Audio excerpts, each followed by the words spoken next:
pessoal, tudo bem com vocês? Como é que vocês estão? Sejam todos muito bem-vindos a mais um vídeo do canal Transpire e Transforme. Meu nome é Fábio Cardoso de Carvalho, eu sou cardiologista, clínico e intervencionista e como você já sabe, aqui no Transpire a gente vai falar muito sobre como o esporte pode se tornar a ferramenta mais eficiente de transformação da vida de alguém. Eu passei por esse processo, eu experimentei isso quando cheguei a pesar quase 150 quilos, descobri o esporte, ou redescobri o esporte depois de cirurgia bariátrica e consegui, passando por várias modalidades, completar o Ironman Brasil, isso no ano de 2017. Mas a lição mais valiosa que eu pude extrair de todo esse processo não foi o cumprimento do meu objetivo mais audacioso, que foi terminar o Ironman. Veja, são 3.800 metros de natação, 180 quilômetros de ciclismo, 42 quilômetros de corrida de maneira ininterrupta, que por si já é um grande desafio. Mas o mais interessante foi depois poder sentar e com uma cabeça mais fria, poder perceber que o caminho que me levou até lá foi o que realmente fez a diferença. E essas lições que a gente aprende, que eu aprendi, elas podem tranquilamente passar para todas as áreas da nossa vida. Você adquire mais segurança, mais confiança, mais firmeza numa tomada de decisão. O esporte ele é capaz de transformar os seus relacionamentos pessoais, relacionamentos profissionais. Então tudo isso que permeia a nossa vida é contaminado, digamos assim, por todas aquelas lições, aquelas virtudes que o esporte nos ensina, e é realmente isso que é o mais legal, é o mais interessante. E é isso que eu tenho no coração, o desejo de divulgar, e eu faço isso através desse veículo, através desse canal. Muito obrigado por você clicar nesse vídeo, por você estar comigo aqui e você partilhar desse mesmo ideal, desse mesmo desejo que eu tenho. Então eu vou falar um pouquinho aqui no Transpire, sempre de assuntos relacionados à cardiologia, que vão trazer a parte científica e a parte da minha experiência profissional, com a minha vivência dentro do esporte. E aí a gente vai fazendo esse caldeirão, misturando motivação, misturando cardiologia, atividade física e todos os assuntos que estão envolvidos nesses temas aí. Bom, se é a primeira vez que você está acessando aqui o Transpire e Transforme, você vai ver que nós temos algumas playlists aqui. Nós temos ali, logo no comecinho, tudo aquilo que você precisa saber sobre mim, eu vou me apresentar, contar da minha experiência de maneira mais detalhada. Nós temos o Papo de Cardiologista, onde eu falo de assuntos mais relacionados à cardiologia propriamente dita, a gente aprofunda em alguns temas.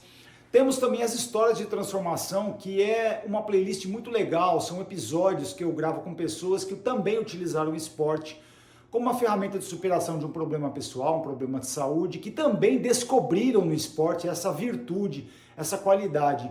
Então cada pessoa, por mais que às vezes as situações possam ser parecidas, mas cada pessoa entende, processa, metaboliza de alguma maneira diferente e que daí a gente pode tirar lições que são muito valiosas para a nossa vida. Nós temos também o Bora Transformar, que é o nosso papo com um especialista, e aí a gente realmente pega um assunto específico e dá uma destrinchada, uma aprofundada, falando sobre envelhecimento, atividade física, a questão hormonal, questão sobre emagrecimento, enfim, falamos sobre vida diária, não é? Como é que a gente concilia, como a gente dá conta da vida, enfim, temos vários assuntos que nós abordamos ali no Bora Transformar também. Temos também o Transpire e Transforme Podcast lá no Spotify, você pode procurar e também ter acesso ao nosso conteúdo, e também lá no Instagram temos o conteúdo voltado lá para aquela plataforma, que o Instagram é uma ferramenta muito ágil, né, muito mais direta de informação, de comunicação.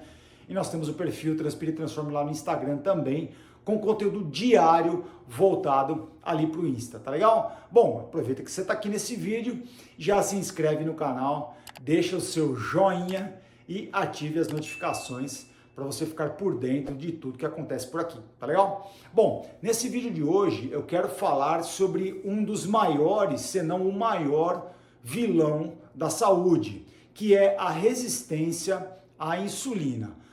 O que a gente tem visto na prática diária, na rotina diária do consultório de cardiologia, é que a prevalência desta condição de resistência à insulina vem aumentando assustadoramente ao longo do tempo.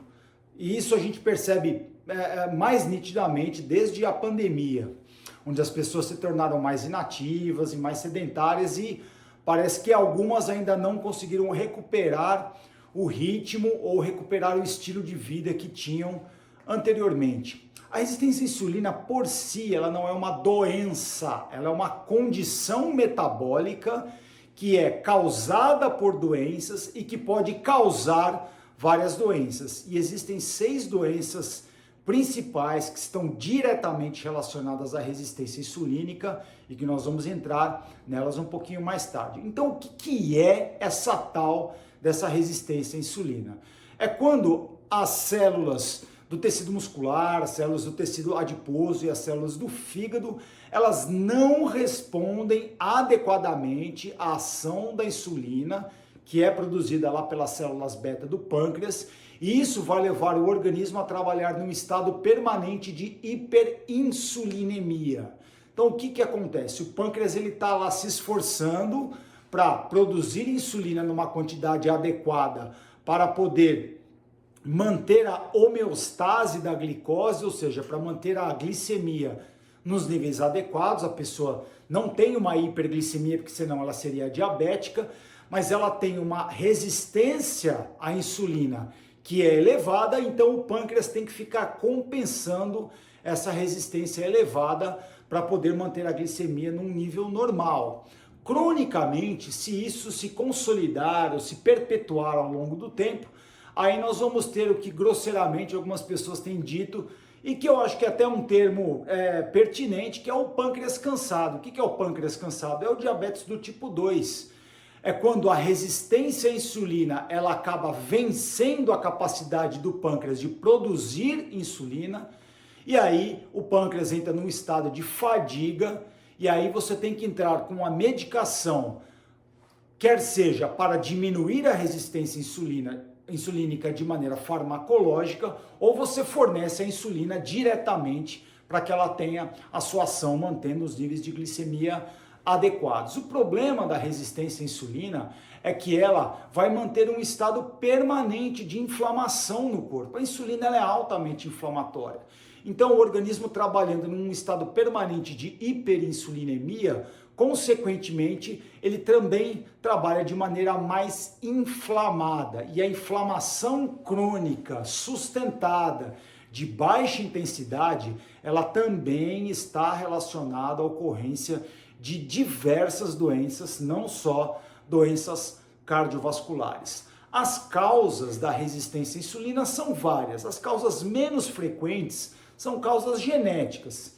Existe a questão da individualidade, da carga genética que cada indivíduo traz, e isso pode ter sim um certo peso quando ocorre a resistência à insulina. Mas o que é mais comum acontecer são as doenças que levam à resistência insulínica e o estilo de vida também inadequado. A doença mais comum que aumenta a resistência à ação da insulina é a obesidade. Isso já está muito bem documentado. E outras medidas de estilo de vida inadequado que também aumentam a resistência insulínica são o sedentarismo e a alimentação inadequada, principalmente às custas de ultraprocessados. Então você tem uma resistência insulínica maior e você vai bombardeando o seu organismo com açúcar adicionado, com gordura industrializada, todos os alimentos com uma pobre carga nutricional, não é? Então isso vai piorando, perpetuando e aumentando o ciclo de resistência à insulina. Não existem sintomas específicos da resistência insulínica, não existe nada que você possa dizer ao médico que vai fazer com que ele já faça uma associação entre causa e doença como a resistência insulínica. Mas os sintomas, eles são das doenças relacionadas a elas, como a obesidade.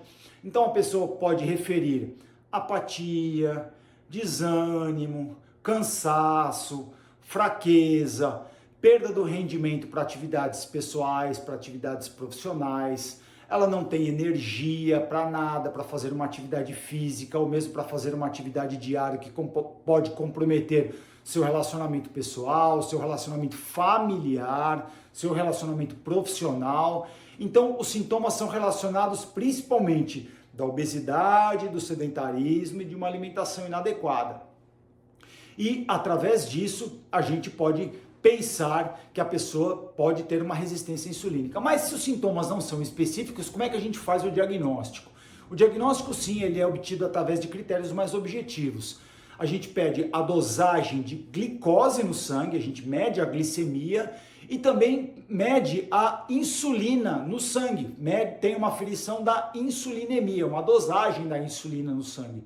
Então, com essas duas dosagens, com a glicemia e com a insulinemia, a gente coloca isso dentro de uma fórmula. Essa fórmula vai nos dar o chamado índice HOMA, H-O-M-A. Se você se deparar com essa nomenclatura aí, saiba que o índice HOMA é o índice que vai aferir a resistência à insulina e tem também o índice HOMA de sensibilidade, de produção de insulina, de produção da insulina. A gente não, que é o índice HOMA beta. Então, a gente consegue separar de maneira objetiva se o problema está na resistência periférica à ação da insulina ou se o problema está na produção de insulina. Se o problema estiver na produção de insulina, rapidamente a gente faz associação com o diabetes do tipo 2. A maioria dessas pessoas com problema no índice HOMA beta, ele vai evoluir quase que invariavelmente para o diabetes do tipo 2. Mesmo nesses dois padrões de resistência elevada ou já de um pâncreas entrando no processo de fadiga com a pessoa quase com diabetes do tipo 2, todo esse processo ele é reversível. Então, o tratamento da resistência insulínica, ele vai de novo tratar as causas do problema.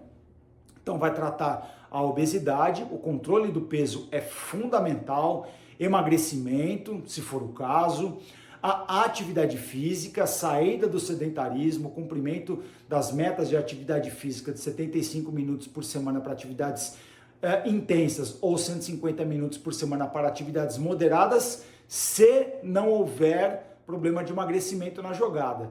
Se a pessoa necessitar perder peso, os números eles aumentam bastante com relação à duração da atividade física.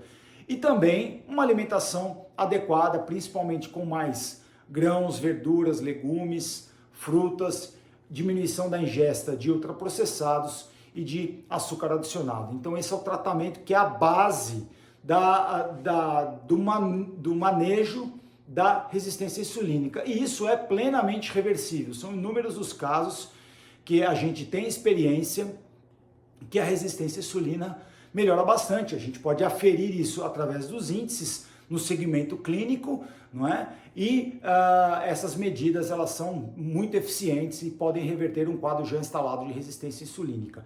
E qual é o grande problema da resistência à insulina? Bom, ela está diretamente relacionada à ocorrência de pelo menos 6 problemas graves. O primeiro deles, resistência insulínica aumentada, ela está diretamente relacionada ao aparecimento de doenças crônicas não transmissíveis, como hipertensão arterial, diabetes do tipo 2, alterações do colesterol, síndrome metabólica. O segundo problema, maior prevalência de doenças cardiovasculares, tanto de maneira aguda, como o infarto agudo do miocárdio e o acidente vascular encefálico, como as doenças crônicas, como a insuficiência cardíaca, que também tem uma morbimortalidade muito altas de acordo com o tempo, à medida que o tempo vai passando. Terceiro, aumento da prevalência de diversos tipos de câncer. Existem pelo menos 13 tipos de câncer muito bem documentados que estão relacionados à resistência insulínica. Quarto, aumento da prevalência de casos de demência de várias origens, perda da cognição e também alterações do estado mental, sendo mais frequente o aparecimento de ansiedade e de depressão. Quinto ponto é maior incidência de sarcopenia. Quanto maior a resistência insulínica, maior a probabilidade da perda de massa magra ao longo do tempo, o que vai afetar diretamente a qualidade de vida de uma pessoa com o envelhecimento, alterando também a sua mortalidade. E falando em mortalidade, quando nós juntamos todos esses 5 fatores, nós sabemos que a pessoa que tem um aumento na resistência à insulina tem uma expectativa de vida menor, tem uma maior probabilidade de morte de todas as causas, não somente cardiovasculares, mas por várias outras causas. Então a resistência insulínica, como eu disse no começo, e eu gostaria de enfatizar, ela é hoje o principal vilão da boa saúde. A boa notícia é que ela é reversível e o tratamento das causas do problema podem fazer com que a atividade metabólica se normalize completamente. Tá bom? Muito obrigado por você permanecer comigo nesse vídeo. Se você tiver alguma dúvida relacionada ao assunto, deixa para mim nos comentários aqui, para que a gente possa conversar e trocar ideias sobre o assunto. Tá legal? Valeu mesmo, muito obrigado, até o próximo vídeo.